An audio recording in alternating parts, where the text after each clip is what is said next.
Querida igreja, ceia do Senhor, convite à proclamação da palavra. Nós teremos agora o privilégio, a alegria de ter conosco, mais uma vez, reverendo Hildo dos Anjos. E eu tenho aqui a incumbência de apresentar esse amado, querido, companheiro, irmão e pastor. Queridos, uma das coisas mais maravilhosas na caminhada cristã é conhecer pessoas que amam demais Jesus e aprender com essas pessoas. Gente que não olha para trás, está sempre olhando para frente, para o alvo, que é Jesus.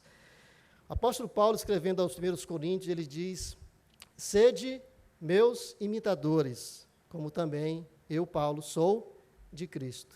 Ou seja, Paulo está aconselhando aos coríntios: me imitem, porque eu estou imitando ao meu Senhor.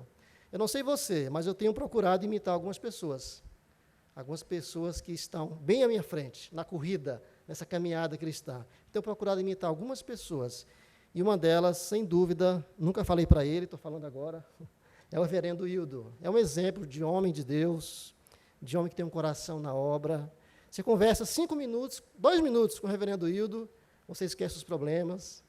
Se você achava que você tinha problemas, você ama mais Jesus, você fica mais empolgado com a obra de Deus, com missões. Ele é um homem que influencia a gente muito positivamente, muito rapidamente. Se você nunca teve a oportunidade de conversar com o reverendo Hildo, faça isso hoje à noite, depois do culto. Ele é um homem cheio do amor de Deus, cheio do Espírito Santo, e tem sido uma alegria, uma honra, um prazer para mim caminhar com ele nesses últimos meses, principalmente depois que eu passei a me envolver mais com a missão Vida. Reverendo Hildo, por favor, vou chamá-lo aqui, vou orar com ele e por ele, e ele vai nos trazer a palavra da parte do Senhor. Amém? Senhor nosso Deus, nosso querido Pai, grande missionário de nossas almas, Jesus. Queremos já nesse momento, Pai, mais uma vez neste culto, louvar o Teu santo nome por homens de Deus que o Senhor tem levantado ao longo da história da igreja para levar o Teu evangelho de salvação. E nos nossos dias, Pai, nós temos homens do quilate do reverendo Hildo, um homem que te ama a tua igreja e não tem medido esforços para levar o teu evangelho aos perdidos, principalmente aos moradores de rua das cidades por onde ele passa, Senhor. Obrigado por sua posição, sua alegria, sua família envolvida na obra. Que o Senhor possa agora usá-lo de maneira poderosa, graciosa, para falar com cada um de nós aquilo que o Senhor já falou ao seu coração, Pai. Nós oramos assim no teu nome maravilhoso. Em nome de Jesus. Amém.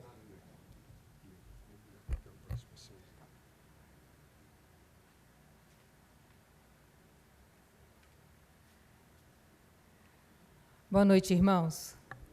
Eu sou a outra metade dele. Então, ele pediu para que eu falasse aos irmãos primeiro. E é com muita alegria que eu venho aqui diante da igreja compartilhar um pouquinho com vocês acerca de que Deus tem feito nos últimos anos na Missão Vida, no nosso ministério. Quero deixar aqui, e sei que ele vai fazer isso em nosso nome, mas quero expressar a minha alegria e a minha gratidão a Deus pela vida dos irmãos que têm orado, que têm contribuído e que têm nos acolhido com tanto carinho aqui na igreja. De forma especial, queremos agradecer a vida da Júnia, né, do pastor Weber Sérgio, e no nome deles agradecer toda a igreja e equipe pastoral. Já há alguns anos, meu marido tem um combinado com meu filho de passar Natal e Ano Novo em algum lugar no mundo, e ele escolhe um lugar e meu filho escolhe outro. E no ano de 2017, para o Natal de 2017, e virada 2016, virada 2017, meu filho escolheu a África do Sul. E meu marido não gostou muito da ideia, porque ele tinha um propósito com ele mesmo, que ele nunca iria à África, porque ele tinha receio de, indo à África, o coração dele ficar lá. E então, ele sempre saía dos convites e das propostas de ir para a África, mas como era um acordo que ele tinha com o nosso filho, ele não teve como sair. Mas ele pensou bem, a África do Sul tudo certo, né? É um país desenvolvido, dá para a gente ir, vai ser bom. Então, tem muitas coisas bonitas ali para se ver. Então, a gente vai para a África do Sul. Bem, meu filho escolheu um país, ele tinha que escolher o segundo.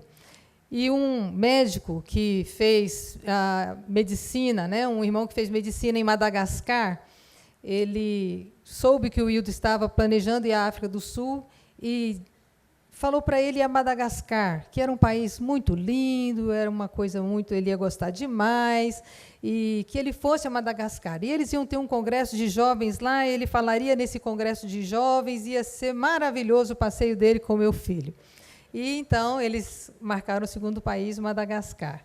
Chegando a Madagascar, o choque foi enorme. Nada daquilo que ele imaginava que ele veria, ele viu.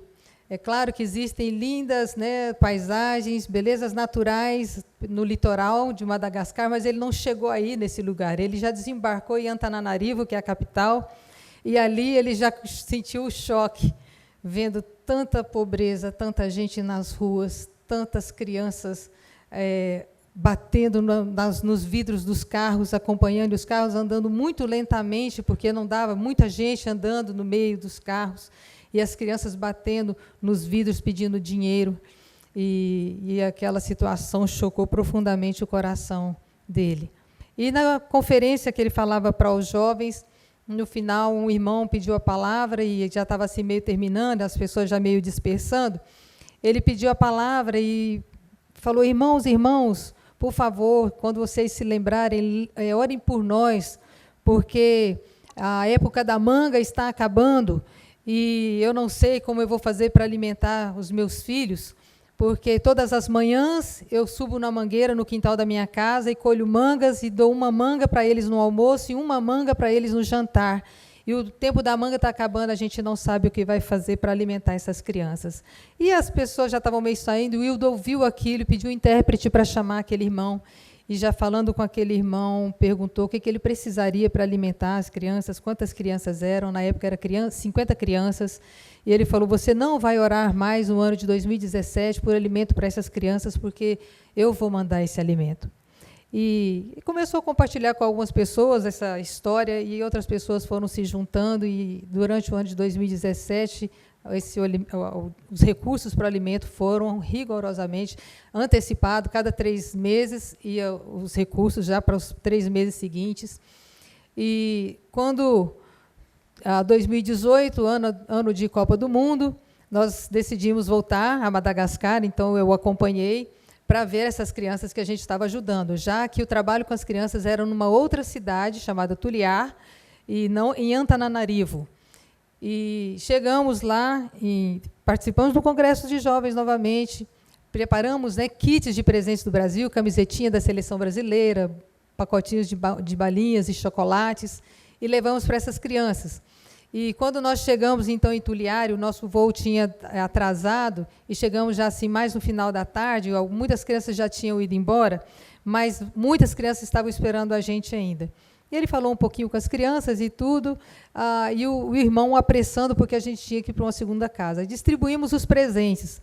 Graças a Deus, não tínhamos levado 50, tínhamos levado 80 kits, porque todos os 80 kits ficaram ali naquela casa. E quando ele falou para irmos para a segunda casa, rápido, porque estava escurecendo, a gente não entendeu muito bem. E falou: mas que segunda casa? Não, porque nós temos outras crianças num outro bairro que a gente também está alimentando com esse recurso que vocês estão mandando. E quando a gente foi ver, já eram praticamente 200 crianças que ele estava alimentando com os recursos que a gente estava mandando para 50. Então, o Wildo sentou com ele, conversou, nós fomos ver as crianças, estivemos com elas, não tínhamos mais presentes para levar, mas conversamos com o irmão e falou: olha, nós vamos passar a mandar os recursos para que você possa alimentar 250 crianças, e não aumente esse número. E, desde então, a gente tem feito isso. Só que o desafio é muito maior, e nós estamos trabalhando estamos não só levantando recursos, mas também estamos trabalhando para construir em Madagascar, na capital Antananarivo, um centro educacional e também outro centro educacional em Tuliari.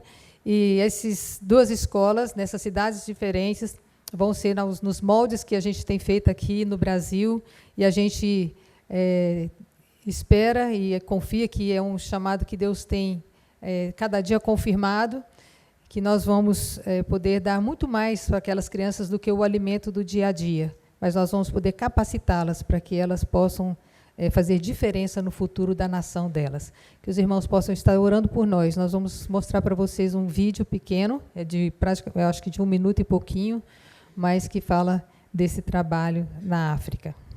Pikelamu ya bonzabe pikoku misakayo nabanzelu ya likolo pakoye belakayo. Pikelamu ya bonzambe pikoku misakayo nabanzelu ya likolo bakoye belakayo.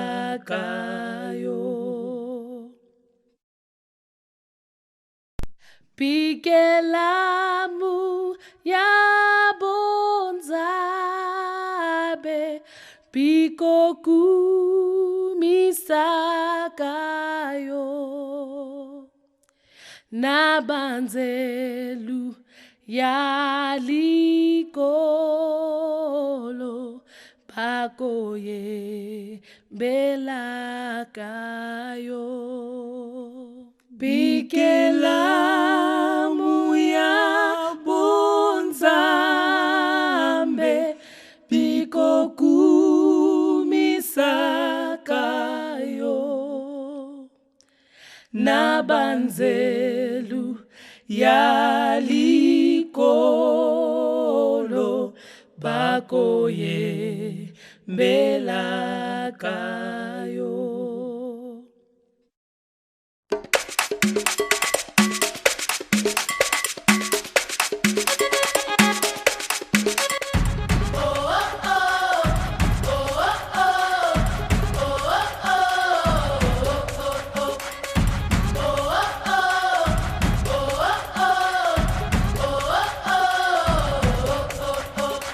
Give thanks to the Lord, for He is good.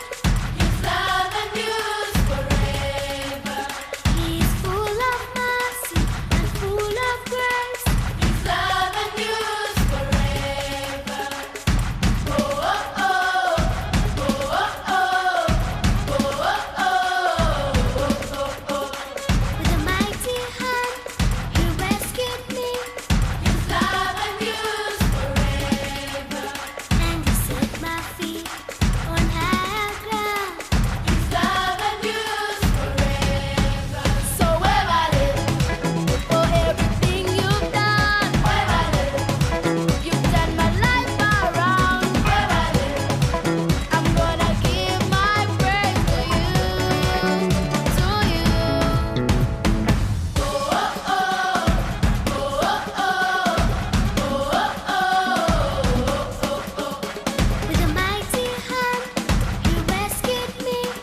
Nós temos uma mesa ali fora. Sabemos que muitos dos irmãos já são parceiros no Ministério da Missão Vida, e talvez você também queira ser parceiro nesse trabalho com as crianças de Madagascar. Então, nós temos ali fora uma mesa com um folder da missão. Se você quiser fazer parte desse ministério com as crianças de Madagascar, você pode preencher essa ficha, mesmo que você já seja um mantenedor da Missão Vida, e colocar para a gente a opção das crianças de Madagascar. Se você quiser nos ajudar com a recuperação de homens de rua e com as crianças de Madagascar, você faz as duas opções. Com R$ 40 por mês, você pode alimentar uma criança por um mês em Madagascar.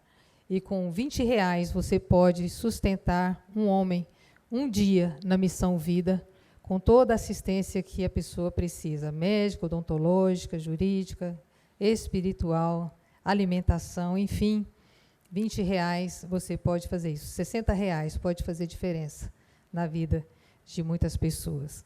Nós queremos agradecer aos irmãos a oportunidade. Se você fizer essa ficha e entregar para a gente ali hoje, você vai estar ganhando um presente nosso. Enquanto nós tivermos o presente, a gente vai estar dando. Não precisa contribuir com nada hoje, apenas entregue a ficha para a gente. Mas se você quiser preencher essa ficha e fizer uma primeira oferta junto com a sua ficha, no valor mínimo de R$ 20, nós temos também um kit, que é um livro, um CD e um adesivo para o carro, que a gente também está dando de presente para os nossos novos sócios em ministério. Esse material não está à venda, esse kit, mas ele realmente é presente para quem se associa à Missão Vida. Eu vou compartilhar com vocês um cântico e assim, então, passar a palavra para meu esposo, que está trazendo a mensagem para os irmãos. Só gostaria de saber se uso esse microfone ou aquele, irmão. Este ou aquele. Obrigada.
Quero reiterar as palavras da Rosane, agradecer pela acolhida e pelo carinho que vocês demonstram por nós e pelo trabalho da Missão Vida.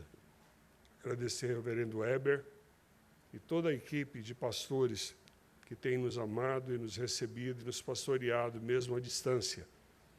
E ao meu amigo Tony, que hoje faz parte da diretoria regional da Missão Vida no Distrito Federal. Eu tenho um convidado especial, ele ficou sabendo que eu estaria aqui e veio me ouvir, veio me ver. Ele está visitando a sua família aqui em Brasília. Eu queria que o nosso irmão Sadi ficasse de pé. Sadi era um mendigo que vivia nas ruas de Brasília. Até que um presbítero, aliás, um diácono dessa igreja, o encontrou há 15 anos e meio. Falou do amor de Deus para ele, o colocou num ônibus e mandou ele para a Missão Vida. E ali na Missão Vida ele conheceu o grande amor de Jesus e se apaixonou por Jesus. Começou a estudar teologia, se formou no nosso seminário, tornou-se um missionário em tempo integral. Casou-se com uma missionária que já estava trabalhando na missão desde o início, há 36 anos, e hoje ele é um pilar do trabalho da Missão Vida em Cocalzinho. Se tem uma tarefa dura para ser feita, chame o Sadi, porque se ele não conseguir fazer, dificilmente alguém vai conseguir. Quando você investe no reino, você não tem ideia do que Deus é capaz de fazer. No ano passado, nós mostramos esse vídeo, aliás, um pouco diferente, mas basicamente esse vídeo. E eu falei do desafio da África.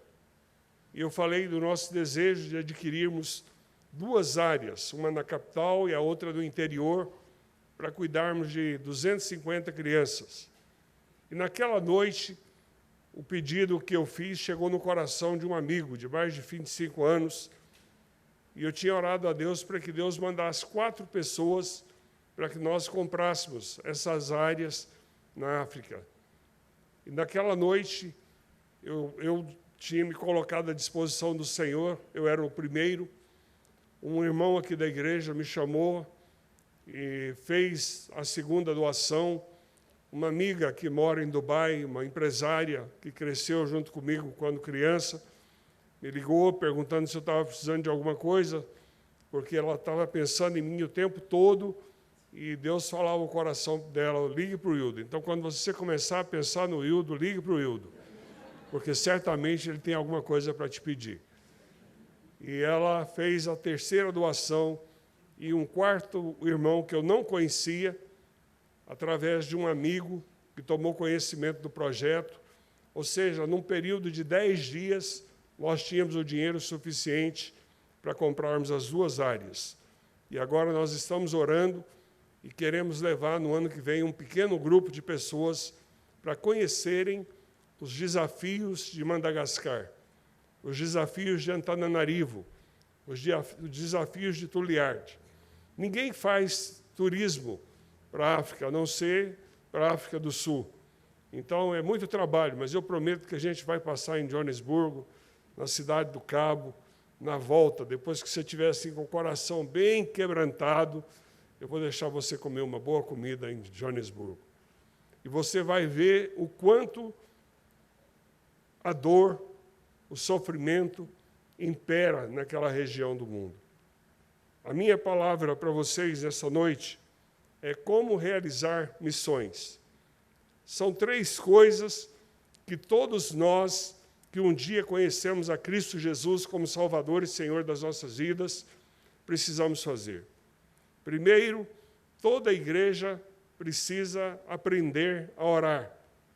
Os pastores precisam ensinar os seus membros sobre o poder da oração.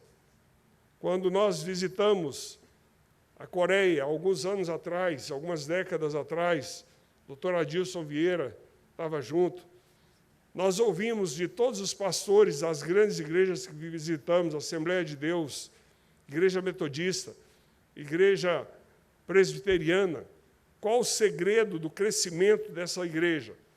E todos eles, sem nenhuma exceção, diziam, o segredo é a oração. E quando eu voltei daquela viagem, eu construí em Anápolis um centro de oração, que há 20 anos ora todos os dias, das 7 da manhã a 1 da tarde, sem interrupção, já há 20 anos. E nós experimentamos um crescimento extraordinário no trabalho da missão a partir daquele aprendizado que nós trouxemos da Coreia. E o que me fascinava é porque eu pensava, como o presbiteriano vai aprender a orar?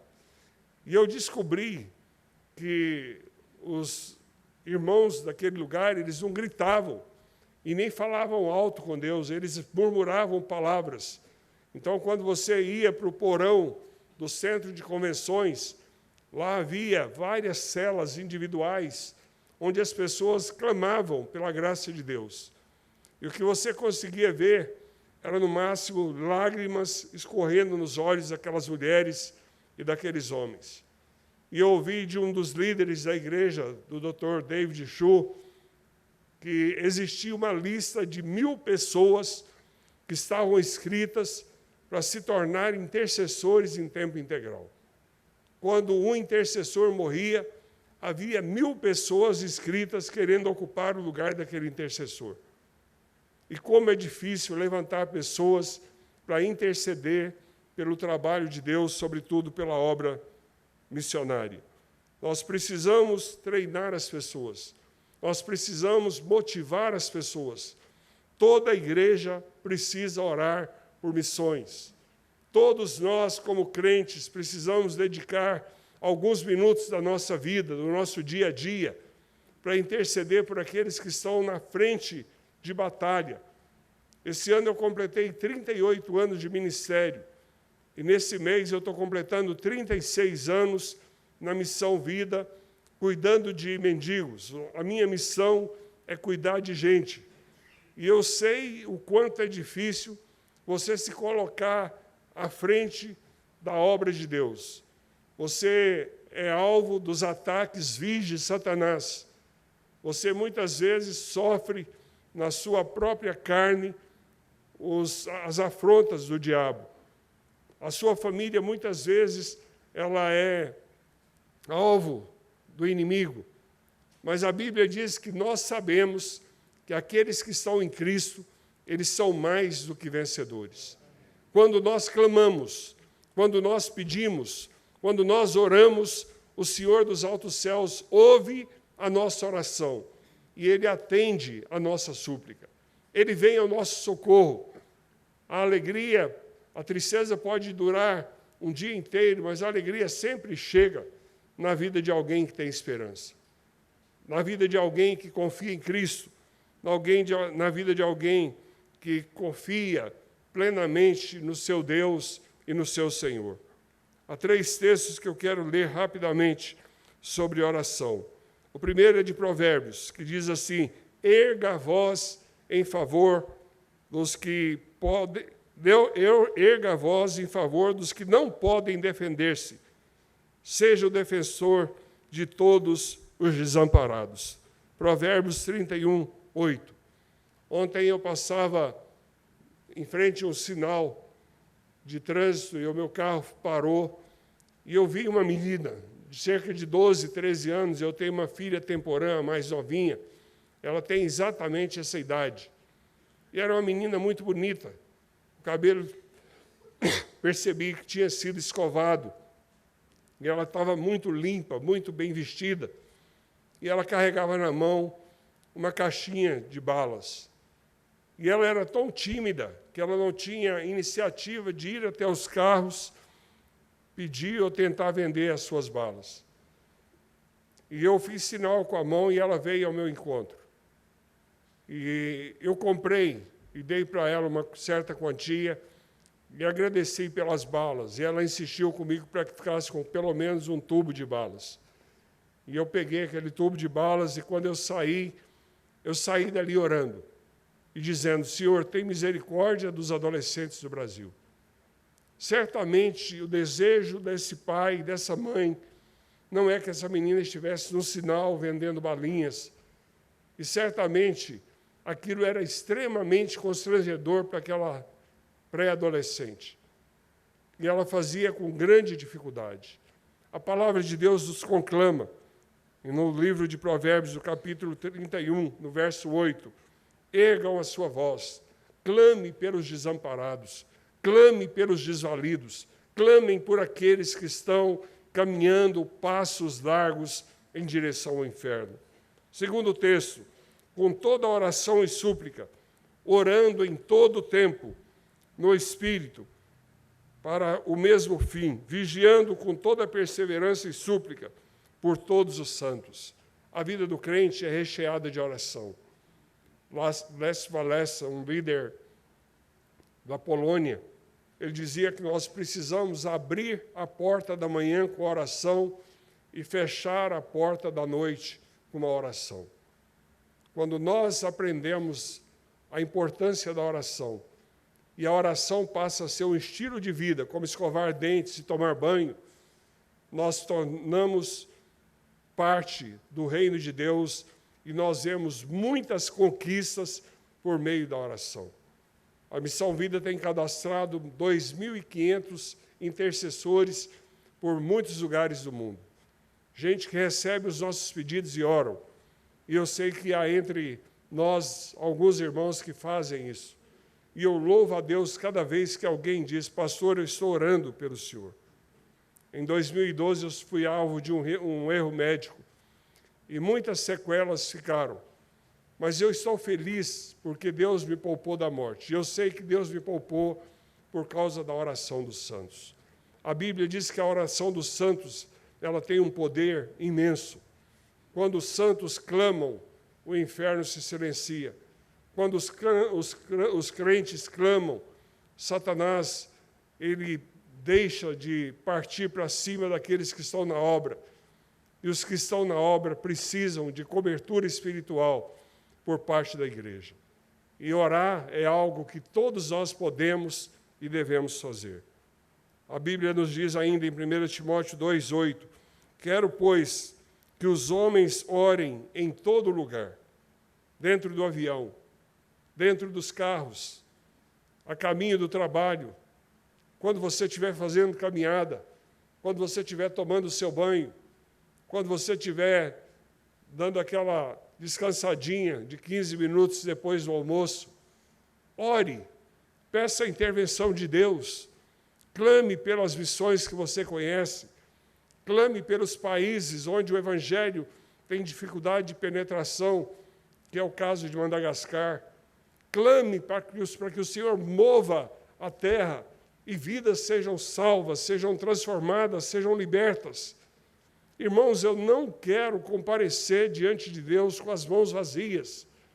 Eu quero comparecer diante do meu Senhor com as minhas mãos cheias de vidas que foram alcançadas, que foram libertas, transformadas pelo poder da minha oração. Porque eu orei, porque eu clamei, porque eu acreditei no impossível de Deus. Quando orares, é melhor que o teu coração fale sem palavras do que com palavras, mas sem oração. Essa é uma frase de John Bunyan. Quando orares, é melhor que o teu coração fale sem palavras do que com palavras, mas sem oração. Há muitos crentes que ainda não entenderam o seu chamado. E por não entender o seu chamado, não têm gastado a sua vida orando e clamando pela graça e pela misericórdia do Senhor. Segundo lugar, toda a igreja indo. Primeiro, toda a igreja orando. Ou seja, a missão de orar não é de um pequeno grupo que se reúne antes dos cultos, ou quem sabe num dia da semana. A missão de orar é de todo servo de Deus. E o que me fascina é quando eu vejo pessoas muito sábias, muito cultas, muito inteligentes. Eu encontrei um homem que é dono de uma universidade com 196 mil estudantes. E eu almocei com ele há 2 semanas. E no almoço, ele me convidou para um almoço na sua fazenda. Ele começou a compartilhar comigo os motivos que ele tinha de oração. E ele começou a compartilhar as vitórias que ele obtinha através da oração. Não só os simples devem orar, mas aqueles que conseguiram vencer na vida, que se tornaram mestres, doutores, pós-doutores, também precisam aprender a depender do Senhor. E o que há de mais precioso é estarmos aos pés do nosso Senhor e Salvador. E por isso, muitas vezes, Deus não atende a nossa oração no primeiro minuto, para que nós continuemos aos seus pés. E enquanto nós continuamos aos seus pés, nós aprendemos muito com o nosso Deus e Pai de toda misericórdia. Toda a igreja indo, e percorria Jesus todas as cidades e povoados, ensinando nas sinagogas, pregando o evangelho do reino e curando toda sorte de doenças e enfermidades. Não precisaríamos de ter um missionário sequer em Brasília em tempo integral. Se a igreja de Jesus Cristo em Brasília se mobilizasse e saísse à procura dos desvalidos, dos perdidos, daqueles que não têm salvação. Não precisávamos de ter um estrangeiro sequer pregando no nosso país, porque nós somos milhões. E através do momento em que nós deixamos o conforto das nossas casas e vamos ao encontro dos perdidos, verdadeiros milagres acontecem. Ouvimos muito, de uma forma brilhante, sobre isso, sobre a importância de irmos, sobre a importância de falarmos da graça e da bênção do Senhor. Nós precisamos entender que tudo que temos realmente é fruto da bondade de Deus. E por mais que nós nos esforcemos, nós jamais conseguiremos satisfazer plenamente o nosso Deus, que clama por justiça para todos os homens. E nós jamais seremos capazes de agradecê-lo por ter feito tantas coisas extraordinárias na nossa vida. O Senhor continua agindo, e agindo de uma forma extraordinária. Imagine vocês, se todos aqueles que me ouvem usassem as suas profissões como meio de evangelização. Você, meu irmão, que é professor, se você fosse dar as suas aulas como um missionário e não apenas como um professor, e no final do mês você receberia um contra-cheque por ter anunciado Jesus para os seus alunos. Imagine você que é servidor público, se você fosse para a sua repartição e ali, quando surgissem as oportunidades, e elas sempre surgem, você testemunhasse do que Jesus fez na sua vida, certamente você seria uma bênção e no final do mês o governo pagaria você por ter testemunhado do amor e da graça de Jesus. Imagine você que é um empresário, ou quem sabe um universitário, que entendesse que Deus te colocou lá na universidade para que você florescesse, para que você falasse do seu amor, para que você testemunhasse com a sua própria vida, porque a melhor maneira de se falar de Deus é através da nossa própria vida e do nosso próprio testemunho. Eu sou servidor público, me aposento no final desse ano. Eu nunca preguei em nenhuma das repartições por onde eu passei esses 35 anos como servidor público. Mas eu sempre tive centenas de pessoas que me procuraram, pedindo oração e conselhos, porque eles sabiam que eu era de Deus. Então, o mundo está clamando pela graça de Deus. Eles não sabem, mas eles estão clamando. As pedras estão clamando. E a igreja de Jesus precisa ir ao encontro dos perdidos e testemunhar e falar para o mundo que há possibilidade e falar para o mundo que Jesus Cristo transforma a vida das pessoas. Hoje de manhã nós cantamos um hino que foi escrito há 510 anos, Castelo Forte. E quando eu cantava aquele hino, eu fiquei pensando, o homem de Deus era Lutero, o homem de Deus era Stanley Jones, o homem de Deus era o reverendo Aristeu de Oliveira Pires. Quando alguém diz que eu sou um homem de Deus, eu me sinto tão pequeno, porque eu estou longe de ser um homem de Deus. Mas mesmo na minha fraqueza, eu quero cumprir cabalmente o papel que Deus me concedeu. E eu quero fazer isso de forma que o Senhor seja honrado, que o Senhor seja glorificado. E muitas vezes eu vou ter que abrir mão de muitos privilégios, da minha vontade própria, para que o Senhor seja glorificado, para que o nome do Senhor prevaleça e vidas se rendam a Cristo Jesus. O maior bem que você pode fazer para alguém não é dar a ele uma casa própria ou um carro 0 quilômetro. O maior bem que você pode dar para alguém da sua família que não conhece Jesus não é uma viagem para Israel ou, quem sabe, para a Europa. O maior bem que você pode fazer para essa pessoa é confrontar essa pessoa com a pessoa de Jesus Cristo. Meu pai era desembargador e eu falei do amor de Deus para ele por 15 anos.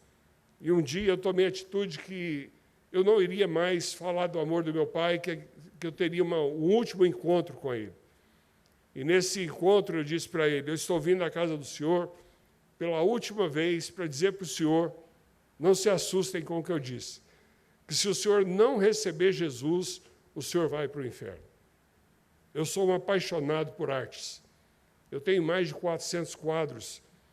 Eu tenho coleção. Numa vez eu doei 150 quadros para uma instituição que fez um grande leilão, vendeu muitas das minhas obras.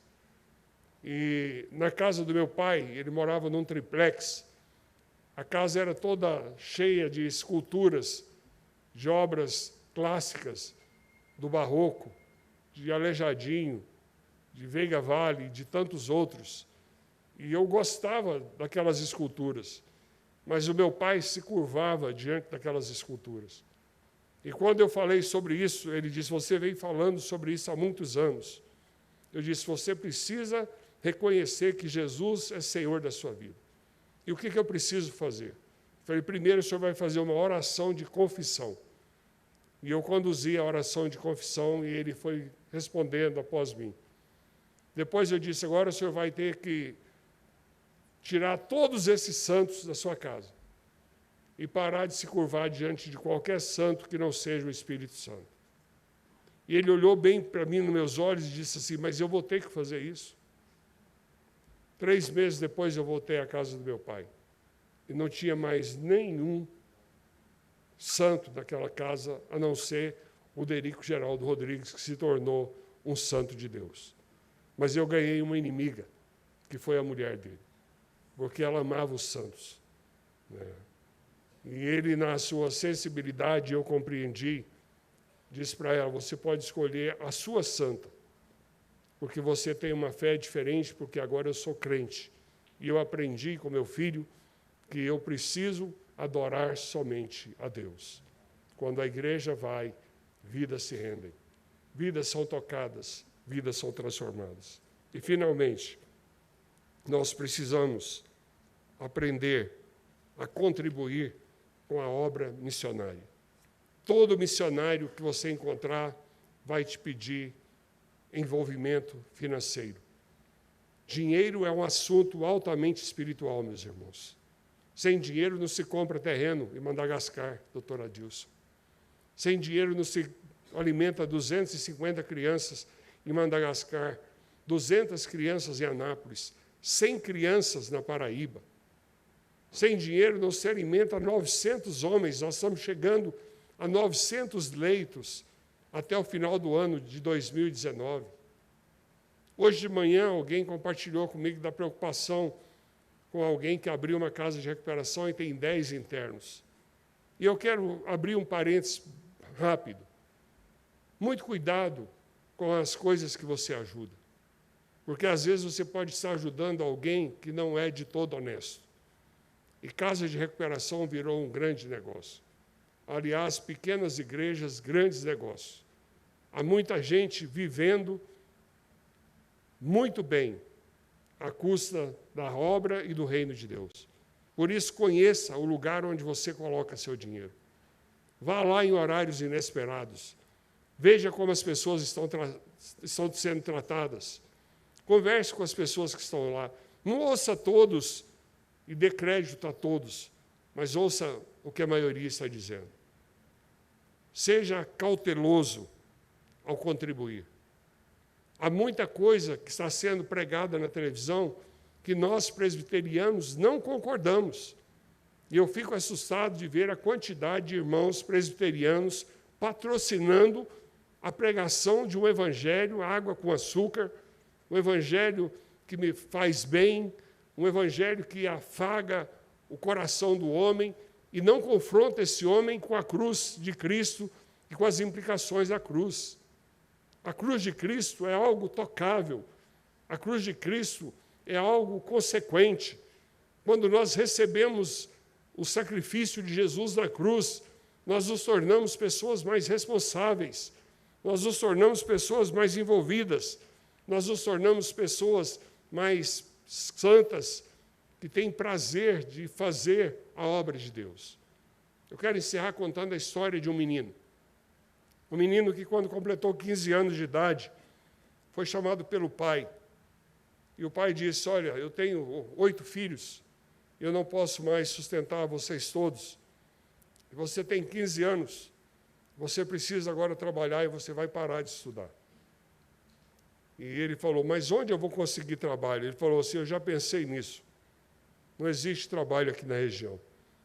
Mas eu separei 10 mil metros quadrados, 1 hectare. E eu vou dar esse hectare para que você plante. E ele tomou a decisão de plantar um tipo de planta que ninguém plantava na região. Ele plantou melancia. E depois do plantio, à noite, ele foi dormir, e ele orou ao Senhor e disse: Deus, se o Senhor abençoar a minha plantação esse ano, eu vou dar 40% do que eu tiver como resultado para a tua obra, para missões. E ele teve uma super safra de melancia. Ele deu e vendeu melancia, e o resultado foi extraordinário. No ano seguinte, ele chamou Deus e disse: Deus, eu te chamei para ser meu sócio minoritário, mas eu queria convidar o Senhor agora para presidir a empresa e assumir. E o Senhor vai ter 60% e eu vou ficar com 40%. Meus irmãos, havia pouca terra para tanta melancia. O terreno foi todo tomado e a safra foi extraordinária. Esse homem, numa conversa que nós tivemos, ele me disse assim: você conhece Montevidéu? E eu estava querendo uma doação de milho. Ele é um dos maiores produtores de milho do Brasil. Ele falou: eu tenho uma fazendinha lá em Goiás. Você conhece Montevidéu? Eu já tinha ouvido falar esse nome. Eu falei: eu já ouvi falar o nome, eu conheço. Eu nunca estive lá, mas eu conheço. E ele estava atrás de nós, tinha um mapa do Brasil bem grande. E eu fui caminhando em direção, olhando para o estado de Goiás, para tentar localizar Montevidéu. E Deus foi tão generoso que eu consegui enxergar Montevidéu rapidamente. Aí eu peguei com o dedo e medi: olha a distância de Montevidéu até Anápolis, é perto. Eu vou te dar uma Scania de milho nesse ano. E ele cumpriu o que ele prometeu. Aquele irmão investe 2 milhões de reais todos os meses em missões. Ele é um dos 10 maiores mantenedores de missões do Brasil. E hoje, ele mantém um centro de recuperação da Missão Vida com 42 internos. E ele doou uma área de 50 mil metros para que a Missão Vida possa construir uma sede própria. E ele é um homem próspero.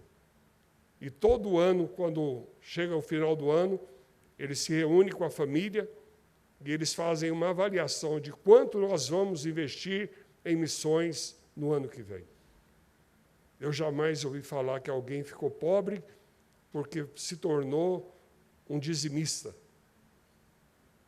porque se tornou um mantenedor de missões, porque se tornou um colaborador da missão Asas de Socorro, Novas Tribos do Brasil, Missão Vida, Wycliffe e tantas outras. Eu e minha mulher temos o privilégio de sustentar 22 missionários em missões. E eu estou naquela fase do desacelera, quando seu salário é cortado por uma fatia grande, quando eu vou me aposentar. E nunca foi tão difícil vender livros como nos dias atuais. Nós temos a nossa fonte de renda. Então, Deus foi tão fiel comigo que eu não preciso trabalhar, eu não preciso receber, pelo menos por enquanto. E eu espero que a missão chegue aos 40 anos, em 2023, sem ter recebido um único salário da missão. Mas existem mais de 200 missionários que trabalham na Missão Vida, hoje no Brasil e na África, que dependem da ajuda de cada um de vocês. E eu quero deixar um desafio, como aquele que eu fiz da terra. O desafio é que eu estou precisando de 120 mil para viabilizar o término das construções da Missão Vida na Paraíba, onde nós cuidamos de 100 crianças, muito parecidas com as africanas. A única diferença é a cor da pele. Mas tão pobres e miseráveis quanto as crianças que eu cuido na África. Se você deixar passar essa oportunidade, outro vai abraçar, outro vai ser abençoado, e você vai perder a sua chance. Portanto, igreja, o que o Senhor espera de nós é que todos nós sejamos intercessores. O que Deus espera de nós é que todos nós possamos ir ao encontro dos perdidos. O que Deus espera de nós é que todos nós sejamos contribuintes da obra missionária.